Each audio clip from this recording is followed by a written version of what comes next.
kita akan membahas tentang aspek perencanaan arus kas.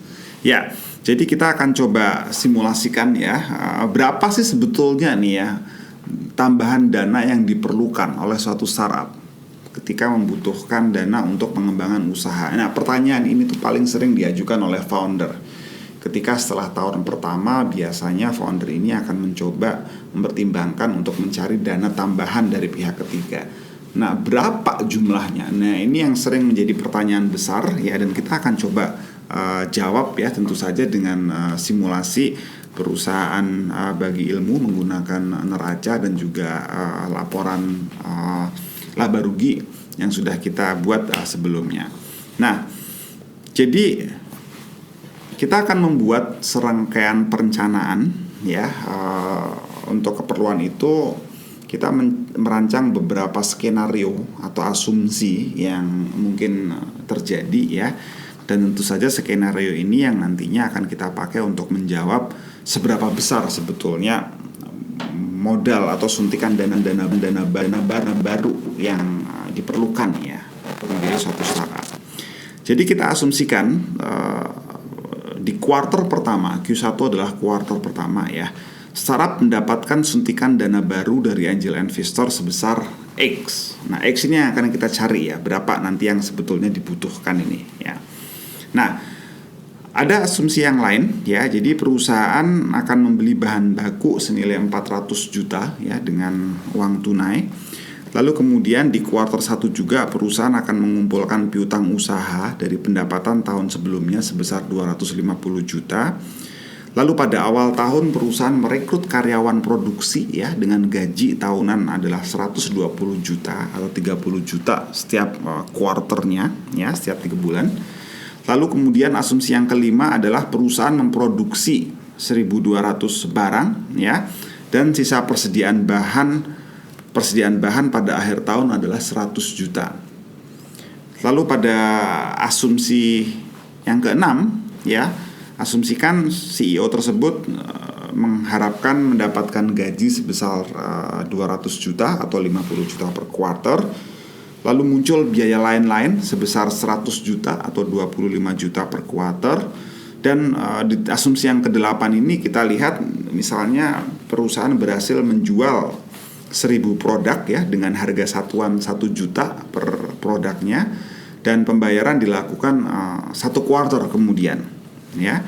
Lalu pada asumsi ke-9 perusahaan itu membayar bunga pinjaman sebesar 10% ya dari pinjaman sebelumnya ya. Total ini sekitar 40 juta. Dan terjadi penyusutan peralatan produksi sebesar 80 juta. Oke, itu adalah serangkaian transaksi yang terjadi. Nah, mari sekarang kita akan coba buat ya perencanaan arus kasnya. Ya, jadi yang pertama sebelum kita menyusun perencanaan arus kas, mari kita coba dulu rancangan proyeksi penjualan ya dan produksi. Nah, jadi kalau kita lihat di sini ya, tadi dijelaskan bahwa perusahaan itu memproduksi 1.200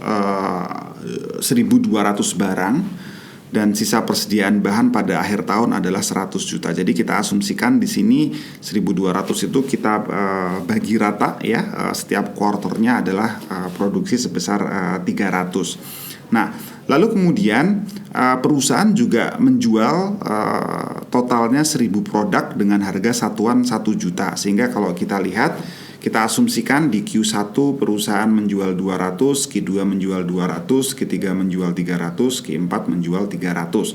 Sehingga kalau kita total ini adalah 1.000 produk terjual dalam 1 tahun dengan harga satuan 1 tahun 1 juta.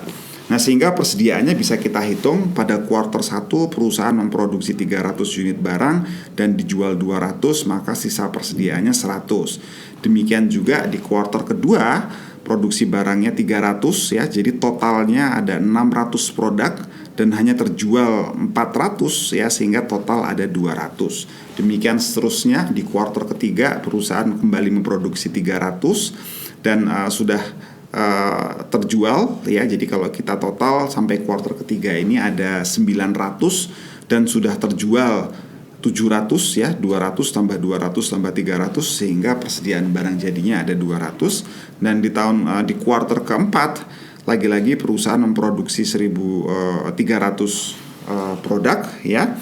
Dan kita lihat sudah 10.000 produk yang terjual sehingga tersedia sisa persediaan barang jadi adalah 200. Nah, itu adalah skema proyeksi penjualan dan produksi yang kita miliki.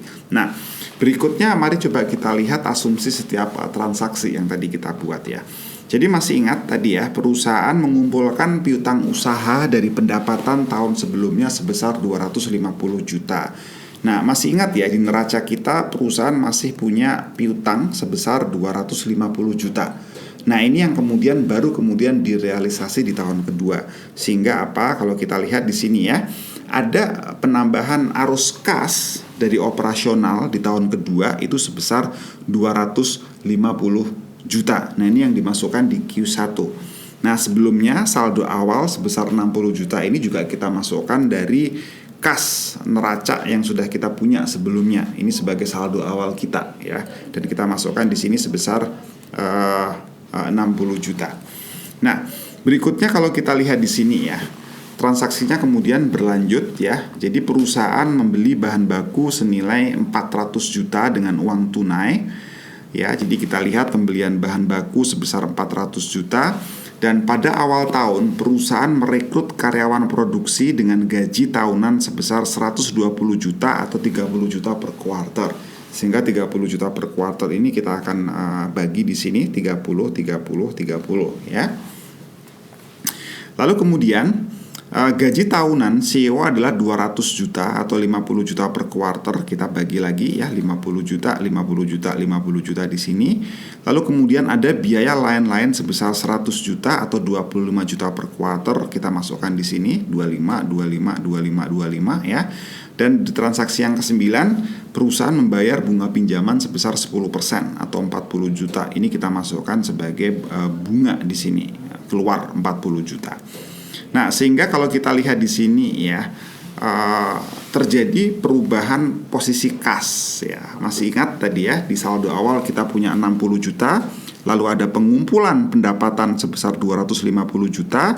Lalu kemudian ada serangkaian biaya yang operasional yang terjadi dari mulai bahan baku, gaji, karyawan produksi, CEO, gaji CEO, biaya lain-lain, totalnya itu adalah 255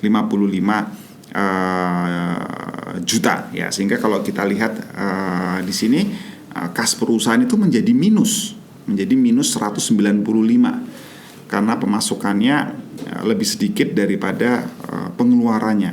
Ya, jadi kita lihat di Q2 di sini saldo awalnya menjadi minus.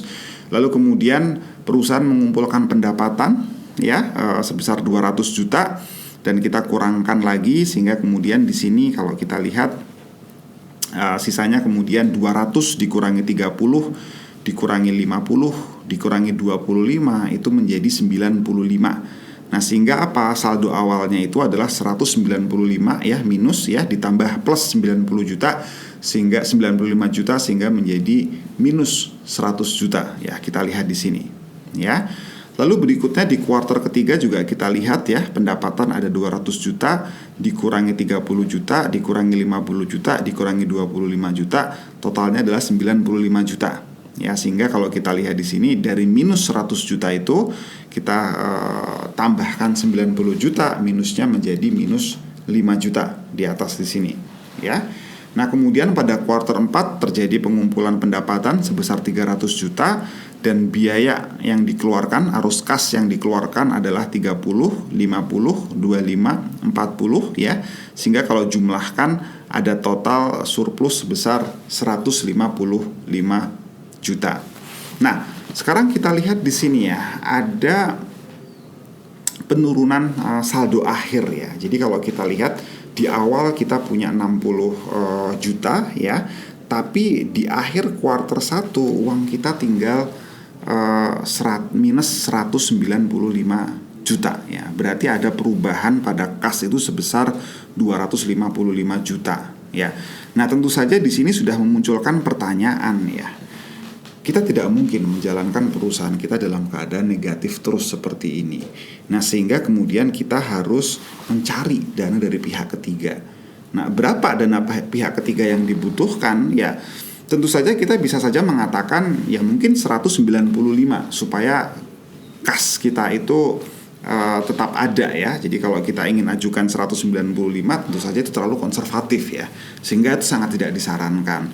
Nah, harapan kita adalah supaya perusahaan masih bisa mempertahankan kas yang positif, sehingga tentu saja jumlah yang kita ajukan kepada pihak ketiga itu di atas 195 bahkan di atas 255 supaya kas perusahaan tetap positif ya.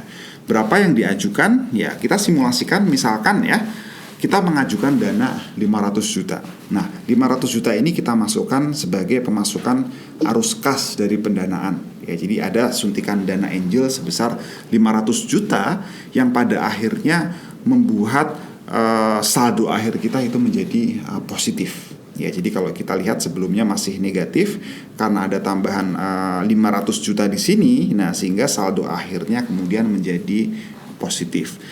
Demikian bisa kita lihat ya pada kuartal 1, kuartal kedua, kuartal ketiga, kuartal keempat ya, suntikan dana angel ini membuat perusahaan kemudian memiliki cash flow yang positif kembali ya.